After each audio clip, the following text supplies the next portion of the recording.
नमस्ते, मैं अलका ठाकुर हूँ और आप सभी का अलका मेडिकल क्लासेस में स्वागत है।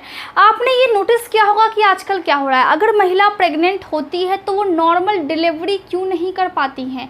पहले की महिलाओं को देखिए, वो बिल्कुल सही थी, काम कर रही थी, ज़्यादा उन पे ध्यान भी कोई नहीं देता था, फिर भी उनकी जो डिलीवरी थी वो बिल्कुल नॉर्मल होती थी। सभी काम को करते करते कभी कभार ऐसा होता था कि अभी वो काम करके उठी हैं और जस्ट बैठी हैं और फिर उनको दर्द हुआ और बच्चा घर में ही हो गया। लेकिन आजकल क्या हो रहा है, आजकल नॉर्मल डिलीवरी नहीं हो रही है। क्यों नहीं हो रही है? क्योंकि बहुत सारे रीज़न हैं। आजकल जो महिलाएं होती हैं वो खाने पीने पे भी ध्यान देती हैं, फिर भी नॉर्मल डिलीवरी नहीं हो रही है। तो ऐसा क्यों होता है, तो उसी को हम आज के लेक्चर में अच्छे से डिस्कस करेंगे। तो आप सब तैयार हैं? पेन और कॉपी लेकर के बैठ जाइए और अच्छे से आप नोट कीजिए। और यहाँ पे मैंने शॉर्ट में लिख करके आपको बताया है, क्योंकि बहुत सारे कॉमेंट्स ऐसे आ रहे थे जो बोल रहे थे कि उनको शॉर्ट में टॉपिक को कन्वर्ट करने नहीं आ रहा है। तो इस वजह से मैं इस लेक्चर में आपको शॉर्ट में आपको लिख करके यहाँ पे बता दे रही हूँ। लेकिन आपको जब एग्जाम में लिखना है तो लॉन्ग वे में लिखना है, एक्सप्लेन करके लिखना है। लेकिन इस तरह के अप्रोच से क्या होता है कि आपको क्लियर कट याद रहता है। आज हम बात कर रहे हैं सर्वाइकल डिस्टोशिया के बारे में। यहाँ पे क्या है, डिस्टोशिया, जिसका मतलब क्या होता है, ये एक ग्रीक शब्द से आया हुआ है। सर्वाइकल का मतलब सर्विक्स। अब सर्विक्स कहाँ पे होता है? गर्भाशय जो होता है उसके सबसे नीचे वाली हिस्से को, गर्भाशय के सबसे नीचे वाले हिस्से को। अब गर्भाशय कहाँ पे होता है? पुरुषों में होता है क्या? बिल्कुल नहीं, सिर्फ महिलाओं में गर्भाशय पाया जाता है, जिसमें बच्चे का निर्माण होता है, बच्चा बड़ा होता है, 9 महीने तक माँ के पेट में गर्भाशय में रहता है और फिर एक समय आने पर 9 महीने के बाद वो बाहर निकल जाता है और इस दुनिया में आकर के अपनी आंखें खोलता है। तो गर्भाशय के सबसे निचले वाले हिस्से को हम क्या बोलते हैं? सर्विक्स बोलते हैं। तो उसी से आया है यहाँ पे सर्वाइकल, और यहाँ पे है डिस्टोशिया। ये ग्रीक शब्द से आया है जिसका मतलब होता है डिस, यानी कि DYS का मतलब हो गया क्या? DYS का मतलब हो गया डिफिकल्ट, बहुत मुश्किल भरा। और यहाँ पे जो टोशिया है, ये कहाँ से आया? ये आया है टोकोस, TOKOS। टोकोस का मतलब क्या होता है? Birth, BIRTH। इसका मतलब क्या होता है? जन्म लेना। तो डिफिकल्ट बर्थ, बच्चे को जन्म लेने में दिक्कत हो रही है। क्यों दिक्कत हो रही है? क्योंकि माँ जन्म सही से नहीं दे पा रही है। यहाँ अगर एक लाइन में मैं क्लियर कट बोलूंगी तो मैं क्या बोलूंगी? गर्भाशय के सबसे निचले वाले हिस्से को, जिसको हमने बोला सर्विक्स, उसमें दिक्कत आने की वजह से बच्चे का जन्म सही से नहीं होना, जिसमें बच्चे का जन्म सही से नहीं हो पाता है क्योंकि माँ के गर्भाशय के सबसे निचले वाले परत, जिसको हमने बोला सर्विक्स, उस सर्विक्स में प्रॉब्लम है। अब क्या प्रॉब्लम है, क्या प्रॉब्लम है, उससे पहले हम समझेंगे कि टाइप्स कितने होते हैं। अगर ये दिक्कत है गर्भाशय के सर्विक्स में, अगर दिक्कत है तो कितने प्रकार की ये दिक्कतें होती है? मेनली 2 प्रकार की ये दिक्कतें होती है। मतलब क्या है? पहला है प्राइमरी, या फिर इसको हम फंक्शनल डिस्टोशिया भी बोल सकते हैं। प्राइमरी यानी प्राथमिक, या फिर फंक्शनल डिस्टोशिया भी हम बोल सकते हैं। जिसमें क्या होता है, ये उन महिलाओं को होता है जो पहली बार माँ बनी है और पहली बार ही बच्चे को जन्म देने वाली है। जिसमें क्या होता है कि जो गर्भाशय की जो दीवार होती है वो उतनी ज़्यादा लचीली नहीं होती, जिसकी वजह से गर्भाशय की जो दीवार होती है, जिसको हम बोलते हैं बच्चेदानी का मुंह नहीं खुलता है जन्म देने के दौरान। इस टाइप से हम बोल सकते हैं। और यही होता है ड्यूरिंग फर्स्ट बर्थ। ठीक है, पहला जब बच्चा होता है तो बच्चेदानी का मुंह उतना आसानी से नहीं खुल पाता है, जिसकी वजह से बच्चा बाहर नहीं आ पाता है, उसको दिक्कत होती है। दूसरा क्या है? Rigid cervix.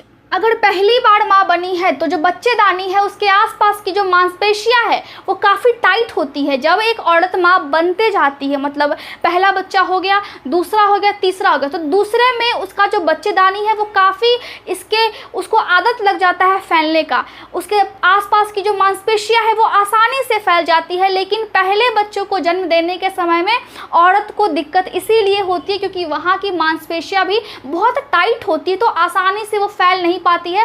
इसी वजह से जन्म देने के समय महिलाओं को बहुत तेज दर्द होता है और पहले प्रेगनेंसी में, यानी कि जब पहला बच्चा है उस टाइम में उनको दर्द भी बहुत ज़्यादा होता है बच्चे को जन्म देने के टाइम में। ठीक है, इसके बाद क्या है? Inefficient uterine contraction. इसका मतलब हो रहा है कि पहली बार बच्चा हो रहा है लेकिन बच्चा के आने का समय भी हो गया है, लेकिन क्या हो रहा है कि जो गर्भाशय है वो उतना ज़्यादा कॉन्ट्रैक्शन को पैदा नहीं कर पा रही है, उतना ज़्यादा बच्चे को बाहर की तरफ नहीं धक्का दे रही है। यूट्रस क्या करता है, यूट्रस एक समय आने पर अंदर से बच्चे की तरफ प्रेशर लगाता है, बाहर की तरफ उसको धक्का देता है, उसकी जो मांसपेशियां है वो कुछ इस तरह से कॉन्ट्रैक्ट करने लगती हैं आपस में, है ना, क्योंकि हार्मोन्स निकलते हैं बॉडी में एक महिला के, इसी वजह से ऑक्सीटोसिन हार्मोन निकलता है, इसी वजह से ऐसी चीज़ें होती है। और उस टाइम में जो कॉन्ट्रैक्शन, जो गर्भाशय, वो बच्चे को बाहर निकालने में अपने मसल्स, अपनी मांसपेशियों को उतना ज़्यादा वो फोर्सफुली उस बच्चे पे नहीं लगा पाता है, जिसको हमने बोला इनएफिशिएंट यूटेराइन कॉन्ट्रैक्शन। ये समझ में आ गया? आप लिख रहे हैं, मैं उम्मीद कर रही हूँ कि आप लिख रहे होंगे। अब ये उम्मीद आपको नहीं लगानी कि मेरे आने वाली बीबी को भी ये प्रॉब्लम होगी तो मैं ऐसे ऐसे करूँगा, है ना। बहुत सारे बच्चे होते हैं जो क्लासेस में बोलते हैं कि मेरे आने वाली वाइफ के लिए मैं ये सभी चीज़ें सीख रहा हूँ। तो वाइफ के लिए नहीं सीखना है, आपको पेशेंट के लिए सीखना है। आपके पास महिला भी तो आ सकती है, तो उन पेशेंट के लिए सीखना है। चलिए, अब वो उनका पर्सनल मैटर है, वो कुछ भी सोच सकते हैं। यहाँ पे देखिए मैंने क्या बोला कि during first birth rigid cervix inefficient uterine contraction, ये तीनों हो गया। अब मतलब समझिए कि पहला बार जब बच्चा होता है तो उसको कोई भी एक्सपीरियंस नहीं है, उसका जो गर्भाशय है वो काफ़ी स्ट्रॉन्ग है, उसकी जो गर्भाशय की जो अंदर वाली जो मुंह है, जिसको हमने बोला सर्विक्स, यानी कि गर्भाशय का मुंह हम बोल सकते हैं, बच्चेदानी का मुंह नहीं खुल पाता है। अब जब नहीं खुल पाता है तो प्रॉब्लम होती है। दूसरा क्या प्रकार है, दूसरा है सेकेंडरी ऑर्गेनिक या फिर ऑर्गेनिक डिस्टोशिया। ये इस प्रकार में क्या होता है, इस प्रकार में क्या होगा, इस प्रकार में स्कैरिंग रिजिडिटी या फिर डिजीज़। समझिए बात को, अगर कभी भी छोटा सा भी अगर वहाँ पे ऑपरेशन हुआ हो जिसकी वजह से वहाँ पे निशान पड़ गए हो, उस वजह से भी दिक्कत हो सकती है, या फिर कोई डिजीज़ की वजह से भी, या फिर जो गर्भाशय की जो नीचे वाली जो सर्विक्स होती है वो काफ़ी हार्ड हो जाती है किसी किसी बीमारी में, उस वजह से भी हो सकता है। या फिर अगर उस महिला को कैंसर है तो प्रेगनेंसी के टाइम में वो जो बच्चेदानी का मुंह है वो फिर नहीं खुल पाता है। अब यहाँ पे डिफरेंस ये है टाइप 1 और टाइप 2 में। मैंने टाइप 1 किसको बोला, प्राइमरी और सेकेंडरी में डिफरेंस ये है कि प्राइमरी वाले में अगर थोड़ा सा कोशिश किया जाए तो महिला का बच्चेदानी का मुंह खुल जाता है, लेकिन इसमें नहीं खुलता है क्योंकि इसको बीमारी है, कैंसर है। तो इसमें बच्चा जो है वो अंदर ही पूरा तरह से फंस जाता है, जिसके कारण महिला को एक तो दर्द भी होता है, दूसरा क्या होता है कि अगर बच्चा बहुत टाइम तक रहा तो वो बच्चा और माँ दोनों मर सकते हैं। इसी वजह से फटाफट डॉक्टर जो है वो आपका सर्जरी कर देते हैं, पेट कट करके आपको बच्चा जो है वो बाहर आ जाता है। अब बहुत सारे लोगों का ये कहना होता है कि जो डॉक्टर्स होते हैं वो वेट नहीं करते हैं नॉर्मल डिलीवरी होने का और फटाफट से क्या कर देते हैं, सी सेक्शन कर देते हैं, मतलब सिजेरियन से आपका बच्चा हो जाता है। ऐसा इसीलिए होता है क्योंकि अगर बच्चा, जब महिला को दर्द हो रहा है, हल्का भी जब दर्द होता है, तो अगर बच्चा बहुत लंबे समय तक, टाइम पूरा हो गया लेकिन लंबे समय तक अगर गर्भाशय में रहेगा तो माँ और बच्चा दोनों की जान जा सकती है। इसीलिए सर्जरी फटाफट से कर दी जाती है, रिस्क नहीं लिया जाता है, क्योंकि वहाँ पे माँ और बच्चा दोनों की जान का सवाल होता है, दो जीवन वहाँ पे एक तरह से दांव पे लगे होते हैं, इसीलिए सर्जरी की जाती है। तो थोड़ा सा आपको कॉमन सेंस भी लगाना है कि अगर सर्जरी करते हैं तो क्यों कर देते हैं। यहाँ पे देखिए कारण क्या है, इसी को हम समझेंगे। इनएडिक्वेट यूटेराइन एक्टिविटी, अगर बच्चेदानी का मुंह नहीं खुलता है, सर्विक्स का मुंह अगर नहीं खुलता है तो क्यों नहीं खुल रहा है, क्योंकि वहाँ पे जो यूट्रस है उसकी जो एक्टिविटी है वो नॉर्मल नहीं है। यूट्रस को, बच्चा को बाहर निकाला लेकिन वो नहीं निकाल पा रहा है। सर्जिकल प्रोसीजर या फिर पहले कभी भी वहाँ के आसपास के एरिया में या फिर यूट्रस की सर्जरी हुई हो, उस कंडीशन में भी आपका क्या कर सकता है, बच्चेदानी का मुंह आपका नहीं खुल सकता है। उसके बाद क्या है, ट्रॉमा। ट्रॉमा का मतलब है अगर चोट लग जाए, यूट्रस में कभी भी अगर चोट लग गई हो या फिर लंबे टाइम से आपको चोट लगी हुई है और आपको वहाँ पे थोड़ा बहुत सूजन है, उस वजह से भी बच्चे को जन्म देने के समय में सर्विक्स जो है वो टाइटली बंद हो जाता है, वो मुंह नहीं खुल पाता है उसका। इसके बाद क्या है, इन्फेक्शन। अगर इन्फेक्शन हो जाए गर्भाशय में तब भी दिक्कत आ सकती है, तब भी बच्चे को जन्म देने के समय में मुंह नहीं खुल सकता है। माल पोजिशन। अब एक और रीज़न है, अगर बच्चा उल्टा पुल्टा है, बच्चे का मुंह होना चाहिए बच्चेदानी के मुंह की तरफ, है ना, सर होना चाहिए, बच्चे का पहले सर बाहर आना चाहिए, लेकिन होता क्या कि बच्चे का पैर या फिर बच्चे का जो कंधा होता है वो आ जाता है, जिसकी वजह से बच्चेदानी का मुंह अगर खुलता भी थोड़ा सा तो फिर वो बच्चा इस तरह से बाहर नहीं आ सकता है। माल प्रेजेंटेशन, देखिए जब भी बच्चा गर्भाशय में होता है तो एक औरत का जो गर्भाशय होता है वो लंबा होता है, इस तरह से होता है, एक तरह से इस तरह से होता है। तो बच्चे को भी लंबा होना है, जिसमें सर इसका बच्चेदानी के मुंह की तरफ होना है, और इस वाले पार्ट को हमने क्या बोला, सर्विक्स, ये आपको याद रखना है। तो बच्चेदानी के मुंह की तरफ उसका सर होना है, लेकिन होता क्या है कि बच्चा इस तरह से, यानी कि उसका सर जो है वो इस टाइप और पैर इस साइड हो जाता है। तो बच्चा यहाँ पे क्या करता है, बच्चा यहाँ पे घूम जाता है, जिसकी वजह से उसका सर बच्चेदानी के मुंह की तरफ नहीं होता है, जिसकी वजह से अगर बच्चेदानी का मुंह थोड़ा सा खुलता भी है तो वो बच्चा बाहर नहीं आ पाता है। रिजिड सर्विक्स, अब कभी कभार ऐसा होता है कि अगर किसी महिला को कैंसर हो गया, कोई बीमारी हो गई, तो जो सर्विक्स है उसका मुंह खुलता ही नहीं है। सर्विक्स का मुंह खुलना कितना है, 1 घंटे में सर्विक्स का जो मुंह है, बच्चेदानी का जो मुंह है, वो कम से कम 2 सेंटीमीटर या फिर 1 सेंटीमीटर तो खुल ही जाना है। लेकिन अगर 2 घंटा हो गया है और 2 घंटे में सिर्फ उसका जो मुंह है बच्चेदानी का वो सिर्फ 1 सेंटीमीटर तक खुलता है, तो फिर दिक्कत हो जाती है। उस टाइम क्या करना है, उस टाइम वेट करना है कि मुंह कितने टाइम तक खुल रहा है, पहले नोट करना है, और फिर अगर आप देखें कि और ज़्यादा मुंह नहीं खुलता है तो फिर सर्जरी कर दी जाती है। लेकिन बच्चेदानी का मुंह खुलना है, कब नहीं खुलता है, या तो प्रॉब्लम हो, या तो डिजीज़ हो, या तो कैंसर हो, या फिर पहला प्रेगनेंसी में खुलने में दिक्कत होती है।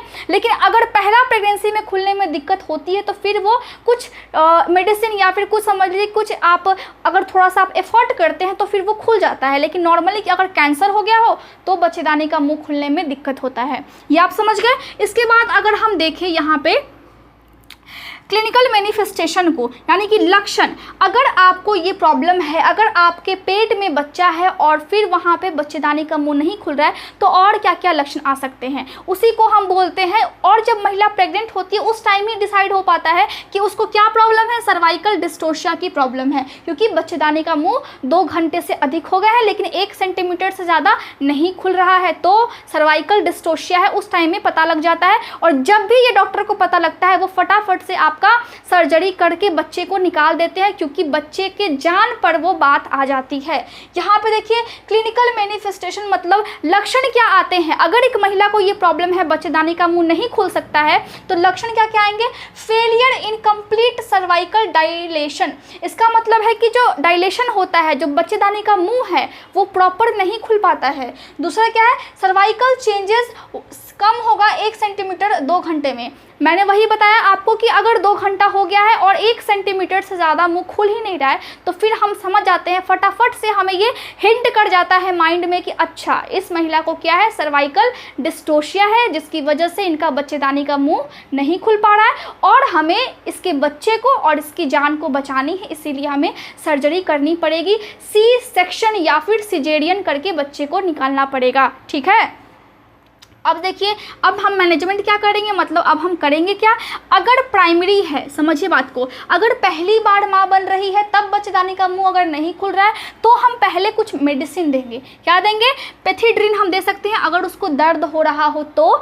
साथ ही क्या हो, क्योंकि देखिए जब बच्चेदानी का मुंह नहीं खुलता है और टाइम जब पूरा हो जाता है तो या तो बहुत तेज़ दर्द होता है या फिर धीरे धीरे दर्द होता है, फिर पूरे बॉडी में भी दर्द होने लगता है कभी कभार। तो या तो उसको इसलिए दर्द होता है क्योंकि बच्चा अभी तक अंदर में है और उसको निकलना बाहर है और गर्भाशय का जो मुंह है वो काम ही नहीं कर रहा है, तो इस वजह से ऐसा हो जाता है। और एंटीस्पाज्मोडिक हम दे सकते हैं ड्रग्स। साथ ही हम क्या कर सकते हैं, अगर हम देख लें कि बच्चेदानी का मुंह तब भी नहीं खुल रहा है, मेडिसिन दे दिया तब भी नहीं खुल रहा है, तो हम क्या कर सकते हैं, सर्जरी हम कर सकते हैं, जिसको हम बोलते हैं सिजेरियन सेक्शन या फिर हम इसको शॉर्ट में सी सेक्शन भी हम इसको बोल सकते हैं। साथ ही अगर उस महिला को कैंसर है या फिर कोई और प्रॉब्लम है तो उस टाइम में हम डायरेक्टली क्या करेंगे, सी सेक्शन या फिर सिजेरियन सेक्शन करेंगे।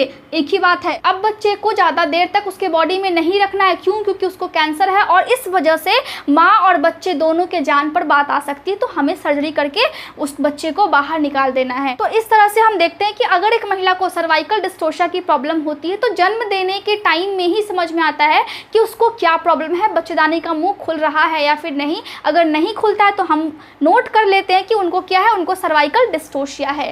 तो इस तरह से आप इस टॉपिक को समझ सकते हो, शॉर्ट में इस तरह से लिख सकते हो। और आपको अगर नोट्स चाहिए तो आप टेलीग्राम चैनल पर जुड़ सकते हो, वहाँ पर एक डिस्कशन ग्रुप भी है जिसमें आप मुझसे स्टडी के रिगार्डिंग कोई भी डाउट्स पूछ सकते हो और वहाँ पे आप और भी बच्चों से बात कर सकते हो। Thank you so much for watching my video.